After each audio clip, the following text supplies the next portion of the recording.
Seemandhra TDP ఎంపీల పిచ్చి peak స్టేజ్కి చేరింది. పార్లమెంటు ఘటనను నిస్సిగ్గుగా సమర్థించుకోవడమే కాకుండా మరింత బరితెగించి మాట్లాడుతున్నారు. పాకిస్తాన్, బంగ్లాదేశ్లా సీమాంధ్రను ప్రత్యేక దేశం చేయాలన్న స్టేజ్కి వెళ్లారు. సెపరేట్ పార్లమెంటు వల్లే తమకు న్యాయం జరుగుతుందంటున్నారు. కేంద్రం తమను శరణార్థులుగా చూస్తోందంటూ వింత వాదన మొదలుపెట్టారు. మేము సీమాంధ్ర ఎంపీ టెనెంట్స్ స్పీకర్కి ఇచ్చిన పదవి ఎవరు? మేము.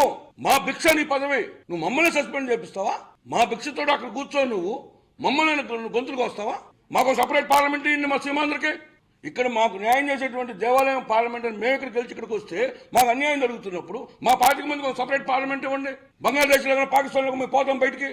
ఉభయ సభల్లోనూ రచ్చరచ్చ చేసిన సీమాంధ్ర టీడీపీ ఎంపీలు తమ తప్పును కప్పిపుచ్చుకునే ప్రయత్నాలు చేస్తున్నారు.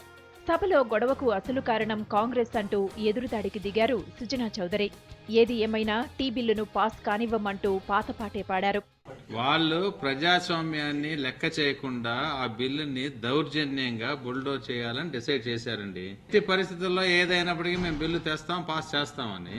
సరే, ప్రజాస్వామ్యం బతుకుద్దా, వాళ్ళ దౌర్జన్యం బతుకుద్దా, తర్వాత వాళ్ళు బతికి బట్ట కడతారో చూద్దాం. ఇక సీమాంధ్రను ప్రత్యేక దేశం చేయాలన్న టీడీపీ ఎంపీలకు అదే రేంజ్లో కౌంటర్ ఇచ్చారు రాయలసీమ పరిరక్షణ సమితి అధ్యక్షుడు బైరెడ్డి రాజశేఖర్ రెడ్డి. టీడీపీ ఎంపీలను దేశ బహిష్కరణ చేయాలన్నారు. పవిత్రమైన పార్లమెంటులో సీమాంధ్ర ఎంపీలు నీతిమాలిన చర్యకు దిగడం సిగ్గుచేటన్న బైరెడ్డి సభలో AK-47లతో కాల్పులు జరిపినా తెలంగాణ ఏర్పాటు ఆగదన్నారు. విడిపోతారంటే దేశంలో నుంచి ఎవరు? వేణుగోపాల్ రెడ్డి, సీఎం రమేష్, సుజనా చౌదరి వీళ్ళు విడిపోతారంట. చంద్రబాబు నాయుడు కూడా పిలుచుకపోతారేమో ఆ దేశంకి.